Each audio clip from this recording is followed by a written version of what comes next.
9 గ్రెయిన్స్కి స్వాగతం. ఇప్పుడు ఎర్రబచ్చల కూర పప్పు చేసుకుందాం.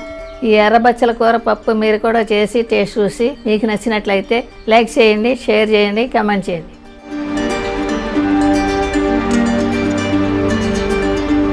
ఒకటిన్నర కప్పు కందిపప్పు తీసుకున్నానండి. 2 సార్లు కడిగి తెచ్చుకున్నాను. బచ్చల కూర కట్ చేసి పెట్టుకున్నాను. ఇది 2 కప్పులు అయింది బచ్చల కూర.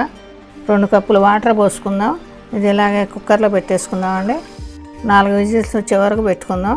స్టవ్ ముట్టించి బాండీ పెట్టుకున్నాను. 4 టేబుల్ స్పూన్లు ఆయిల్ వేసుకున్నాను. 1 టీ స్పూన్ ఆవాలు వేసుకుందాం. కొంచెం మెంతులు వేసుకుందాం.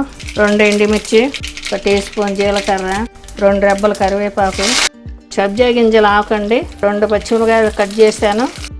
చిన్న ఉల్లిపాయ కట్ చేసి పెట్టాను, వేసుకుందాం. ఉల్లిపాయ రంగు మారే వరకు వేయించుకుందామండి.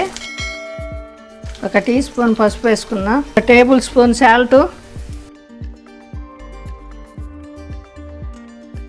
ఉల్లిపాయ రంగు మారింది, పప్పు వేసేసుకుందాం. కుక్కర్లో పెట్టుకున్న పప్పును బచ్చలాకండి.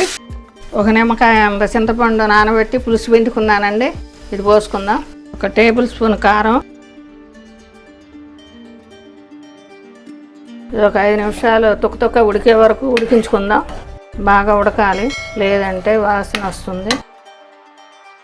పప్పు ఉడికిపోయిందండి. కొంచెం పుదీనా వేసుకుని దించేసుకుందాం. బచ్చల కూర పప్పు రెడీ అండి. ఇదే విధంగా మీరు కూడా చేసి టేస్ట్ చూడండి.